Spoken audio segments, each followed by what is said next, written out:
आइए भक्तजनों, अब सुनते हैं शनिवार व्रत की विधि एवं कथा। इस दिन शनि की पूजा होती है। काला तिल, काला वस्त्र, तेल, उड़द शनि को बहुत ही प्रिय है, इसलिए इनके द्वारा शनि की पूजा होती है। शनि की दशा को दूर करने के लिए यह व्रत किया जाता है। शनि स्तोत्र का पाठ विशेष लाभदायक सिद्ध होता है। एक बार सूर्य, चंद्रमा, मंगल, बुध, बृहस्पति, शुक्र, शनि, राहु और केतु 9 ग्रहों में आपस में विवाद हो गया कि हम सब में सबसे बड़ा कौन है। सब अपने आप को बड़ा कहते थे। जब आपस में कोई निश्चय में ना हो सका तो सब आपस में झगड़ते हुए इंद्र के पास गए और कहने लगे, आप सब देवताओं के राजा हो, इसलिए आप हमारा न्याय करके बतलाओ कि हम 9 ग्रहों में सबसे बड़ा कौन है। राजा इंद्र इनका यह प्रश्न सुनकर घबरा गए और कहने लगे कि मुझ में यह सामर्थ्य नहीं है जो किसी को बड़ा या छोटा बतलाऊं। मैं अपने मुख से कुछ नहीं कह सकता। हाँ, एक उपाय है। इस समय पृथ्वी पर राजा विक्रमादित्य सबसे अच्छा और सटीक न्याय करने वाला है, इसलिए तुम सब उन्हीं के पास जाओ, वह सही निर्णय कर देंगे। इंद्र के ये वचन सुनकर सब ग्रह देवता भूलोक में राजा विक्रमादित्य की सभा में आकर उपस्थित हुए और अपना प्रश्न राजा के सामने रखा।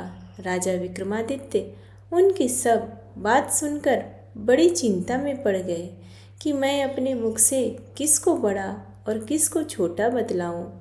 जिसको छोटा बतलाऊं वही क्रोध करेगा। उनका झगड़ा निपटाने के लिए राजा ने एक उपाय सोचा। उन्होंने सोने, चांदी, कांसा, पीतल, शीश, रांगा, जस्ता, अभ्रक और लोहा 9 वस्तुओं के आसन बनवाए। सब आसनों के क्रम से जैसे सोना सबसे आगे और लोहा सबसे पीछे बिछाए गए। इसके पश्चात राजा ने सब ग्रहों से कहा कि आप सब अपने अपने आसनों पर बैठिए।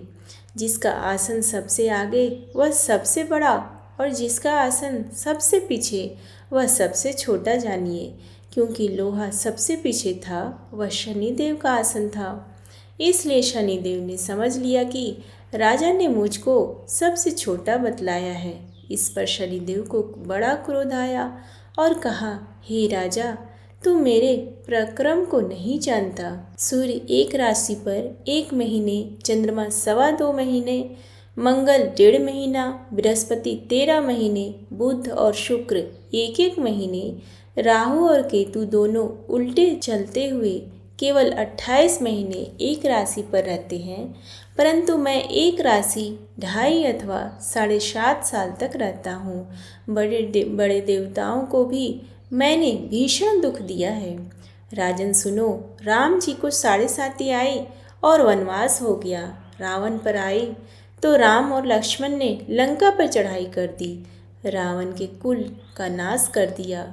हे राजा, तुम अब सावधान रहना। राजा ने कहा, जो कुछ भाग्य में है देखा जाएगा। उसके बाद अन्य ग्रह से तो प्रसन्नता के साथ चले गए, परंतु शनिदेव तो वहां से बड़े ही क्रोध से सिधारे। कुछ काल व्यतीत होने पर राजा को 7.5 की दिशा आई। शनिदेव घोड़ों के सौदागर बनकर अनेक सुंदर घोड़ों के सहित राजा की राजधानी में आए। जब राजा ने सौदागर के आने की खबर सुनी तो अपने अश्वपाल को अच्छे अच्छे घोड़े खरीदने की आज्ञा दी। अश्वपाल ऐसी अच्छी नस्ल के घोड़े देखकर और उनका मूल्य सुनकर चकित रह गया, परंतु तुरंत ही राजा को खबर दी। राजा उन घोड़ों को देखकर एक अच्छा सा घोड़ा चुनकर उस पर सवारी के लिए चढ़ा। राजा के घोड़े की पीठ पर चढ़ते ही थोड़ा जोर से भागा।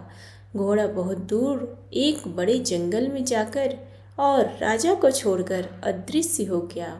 इसके बाद राजा अकेला जंगल में भटकता फिरता रहा। बहुत देर के पश्चात राजा ने भूख और प्यास से दुखी होकर भटकते भटकते एक ग्वाले को देखा। ग्वाले ने राजा को प्यास से व्याकुल देखकर पानी पिलाया। राजा की उंगली में एक अंगूठी थी, वह उसने निकालकर प्रसन्नता के साथ ग्वाले को दे दी और शहर की ओर चल दिया। राजा शहर में पहुंचकर एक सेठ की दुकान पर जाकर बैठ गया। राजा ने अपने आप को उज्जैन का रहने वाला तथा अपना नाम वीका बतलाया। सेठ ने उसको एक कुलीन मनुष्य समझकर जल आदि पिलाया। भाग्यवश उस दिन सेठ की दुकान पर बिक्री बहुत अधिक हुई। तब सेठ उसको भाग्यवान पुरुष मानकर भोजन कराने के लिए अपने घर ले गया। भोजन करते समय राजा ने एक आश्चर्य की बात देखी कि एक खूंटी पर हार लटक रहा था और वह खूंटी उसको निगल रही है।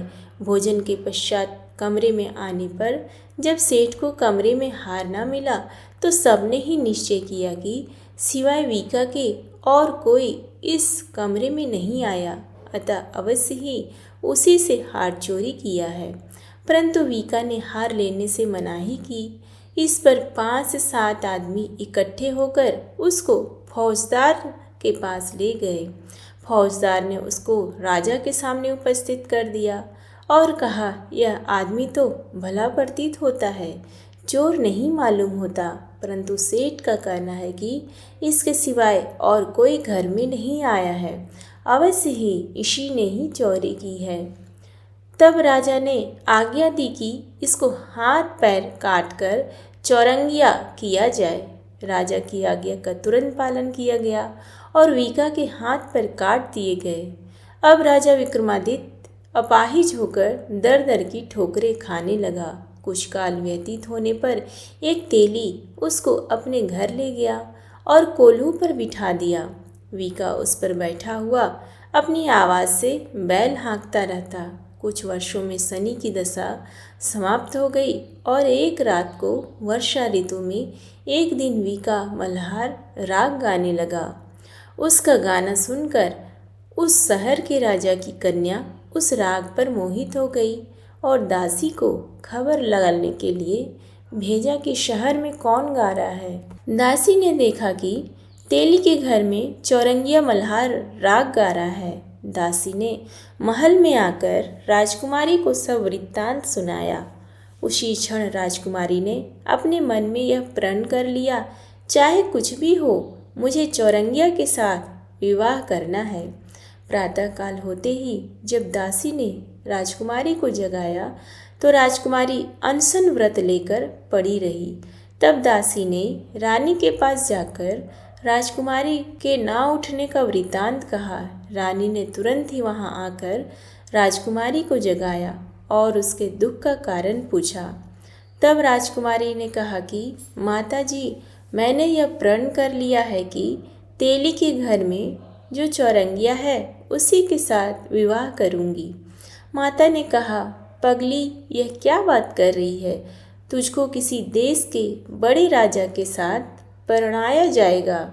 कन्या कहने लगी कि माता जी, मैं अपने प्रण कभी नहीं तोड़ूंगी। माता ने चिंतित होकर यह बात राजा को बताई। जब महाराज ने भी आकर यही समझाया कि मैं अभी देश देशांतर में अपने दूत भेजकर सुयोग्य, रूपवान एवं बड़े से बड़े गुणी राजकुमार के साथ तुम्हारा विवाह करूंगा, ऐसी बात तुमको कभी नहीं विचारनी चाहिए। कन्या ने कहा, पिताजी, मैं अपने प्राण त्याग दूंगी, परंतु दूसरे से विवाह नहीं करूंगी। इतना सुनकर राजा ने क्रोध में भरकर कहा, यदि तेरे भाग्य में ऐसा ही लिखा है तो जैसी तेरी इच्छा हो वैसा ही कर। राजा ने तेली को बुलाकर कहा कि तेरे घर में जो चौरंगिया है उसके साथ मैं अपनी कन्या का विवाह करना चाहता हूँ। तेली ने कहा कि यह कैसे हो सकता है? कहाँ आप हमारे राजा और कहाँ मैं नीच तेली। राजा ने कहा, भाग्य के लिखे को कोई टाल नहीं सकता। अपने घर जाकर विवाह चौरंगिया विक्रमादित्य के साथ कर दिया। रात्रि को जब विक्रमादित्य और राजकुमारी महल में सोए हुए थे, तब आधी रात के समय शनिदेव ने विक्रमादित्य को स्वप्न दिया कि राजा से कहो, मुझको छोटा बतलाकर तुमने कितने दुख उठाए। राजा ने क्षमा मांगी। शनिदेव ने प्रसन्न होकर विक्रमादित्य को हाथ पैर दिए। तब राजा ने कहा, महाराज मेरी एक प्रार्थना स्वीकार करें। जैसा दुख आपने मुझे दिया है ऐसा और किसी को ना देना। शनिदेव ने कहा, तुम्हारी यह प्रार्थना स्वीकार है। जो मनुष्य मेरी कथा सुनेगा या कहेगा उसको मेरी दशा में कभी किसी प्रकार का दुख नहीं होगा, और जो नित्य यही मेरा ध्यान करेगा या चींटियों को आटा डालेगा उसके सब मनोरथ पूर्ण होंगे। इतना कहकर शनिदेव अपने धाम को चले गए। जब राजकुमारी की आंखें खुली और उसने राजा के हाथ पांव देखे तो आश्चर्यचकित रह गई। राजा ने अपनी पत्नी को अपना समस्त हाल कहा कि मैं उज्जैन का राजा विक्रमादित्य हूँ। यह बात सुनकर राजकुमारी अत्यंत प्रसन्न हुई। प्रातःकाल राजकुमारी से उसकी सखियों ने पूछा तो उसने अपने पति का समस्त वृत्तांत कह सुनाया। तब सबने प्रसन्नता प्रकट की और कहा कि ईश्वर ने आपकी मनोकामना पूर्ण कर दी। जब उस सेठ से यह बात सुनी तो वह सेठ विक्रमादित्य के पास आया और उसके पैरों पर गिरकर क्षमा मांगने लगा कि आप पर घर पर मैंने चोरी का झूठा दोष लगाया था, अतः आप मुझको जो चाहे दंड दे। राजा ने कहा, मुझ पर शनिदेव का कोप था, इसी कारण यह सब दुख मुझको प्राप्त हुआ। इसमें तुम्हारा कोई दोष नहीं है। तुम अपने घर चलकर प्रीतिपूर्वक भोजन करेंगे। राजा ने कहा, जैसी आपकी मर्जी हो वैसा ही करें। सेठ ने अपने घर जाकर अनेक प्रकार के सुंदर भोजन बनवाए और राजा विक्रमादित्य को प्रीति भोज दिया। जिस समय राजा भोजन कर रहे थे एक अत्यंत आश्चर्य की बात सबको दिखाई दी। जो खूंटी पहले हार निगल गई थी वह अब हार उगल रही है। सब भोजन समाप्त हो गया तो सेठ ने हाथ जोड़कर बहुत सी मोहरें राजा को भेंट की और कहा, मेरे श्री कंवरी नामक एक कन्या है, उसका पाणी ग्रहण आप करें। इसके बाद सेठ ने अपनी कन्या का विवाह राजा विक्रमादित्य के साथ कर दिया और बहुत सा दान दहेज आदि दिया। इस प्रकार कुछ दिनों तक वहाँ निवास करने के पश्चात विक्रमादित्य ने शहर के राजा से कहा कि अब मेरी उज्जैन जाने की इच्छा है। फिर कुछ दिन बाद विदा लेकर राजकुमारी मन भावनी सेठ की कन्या श्री कंवरी तथा दोनों जगह से दहेज में प्राप्त अनेक दासों दासियों रथों और पालकियों सहित विक्रमादित्य उज्जैन की तरफ चले। जब शहर के निकट पहुँचे और पूर्ववासियों ने राजा के आने का संवाद सुना तो समस्त उज्जैन की प्रजा अगवानी के लिए आई। बड़ी प्रसन्नता से राजा अपने महल में पधारे। सारे शहर में बड़ा भारी महोत्सव मनाया गया। रात्रि को दीपमाला की गई। दूसरे दिन राजा ने शहर में यह मुनादी करा दी कि शनिश्चर देवता सब ग्रहों के सर्वोपरि हैं। मैंने इनको छोटा बतलाया, इसी से मुझको भीषण दुख प्राप्त हुआ। इस कारण सारे शहर में सदा शनिश्चर की पूजा और कथा होने लगी और प्रजा अनेक प्रकार के सुख भोगती रही। जो कोई शनिश्चरा की इस कथा को पढ़ता अथवा सुनता है, शनिदेव की कृपा से उसके सब दुख दूर हो जाते हैं। शनिदेव की कथा को व्रत के दिन अवश्य पढ़ना चाहिए। अब सुनिए शनिवार व्रत की एक अन्य कथा। कुछ समय पहले की बात है। एक गांव में एक धनी व्यापारी रहते थे। उनका धन बहुत अधिक था, लेकिन उनमें अकारण घमंड था। वे अनेक सेवकों के साथ रहते थे, लेकिन उनका मन निराशा से भरा रहता था। एक दिन उन्हें अपने गांव के ज्योतिषी ने सलाह दी कि उन्हें शनिवार के दिन शनिदेव का व्रत करना चाहिए। वह व्रत करने से धन, समृद्धि और शुभकामनाएं प्राप्त कर सकते हैं। व्यापारी ने उस ज्योतिषी की सलाह को स्वीकार किया और शनिवार के दिन से ही व्रत शुरू कर दिया। पहले कुछ समय तक व्यापारी व्रत का पालन थोड़े समझौते के साथ करते रहे, लेकिन धीरे धीरे उन्हें इस व्रत के महत्व का अनुभव होने लगा। शनिवार के दिन उन्हें अपने दुखों को भुलाने की शक्ति मिलती थी और वे ध्यान में लग जाते थे। शनिवार के दिन धीरे धीरे उनका व्यापार भी चमकने लगा। उनके ग्राहक और व्यापारी मित्र उनसे प्रसन्न होने लगे और उनका सम्मान करने लगे। धन के साथ साथ उन्हें सबका स्नेह भी मिलने लगा। एक शनिवार को व्यापारी ने बड़ा धन कमाने का लक्ष्य रखा, लेकिन व्यापार में उन्हें नुकसान हो गया और सारा पैसा खत्म हो गया। उन्हें बड़ा धक्का लगा और उनका मन अधीर हो गया। व्यापारी दुखी होकर घर लौट रहे थे कि रास्ते में एक साधु बाबा का सामना हुआ। साधु बाबा ने उनके चेहरे की परेशानी देख ली और उनसे उनकी समस्या पूछी। व्यापारी ने सभी बातें बता दी। साधु बाबा ने उन्हें शनिवार के व्रत के महत्व के बारे में बताया और उन्हें व्रत के प्रति सच्ची आस्था रखने की सलाह दी। व्यापारी ने साधु बाबा के वचनों पर विश्वास किया और शनिवार के व्रत में आनंद और भक्ति से लग गए। धीरे धीरे उनका व्यापार फिर से सफल होने लगा और वे और भी धनी हो गए। इसके बाद उन्होंने अपने सेवकों के साथ अच्छा व्यवहार किया और नेक कार्यों में समय बिताने लगे। अब सुनिए शनिदेव की आरती। जय जय श्री शनिदेवा भक्तन हितकारी, सूरज के पुत्र प्रभु छाया मत हारी। जय जय श्री शनिदेवा श्याम अंक वक्र दृष्ट चतुर्भुजाधारी, नीलांबर धार नाथ गज की असवारी।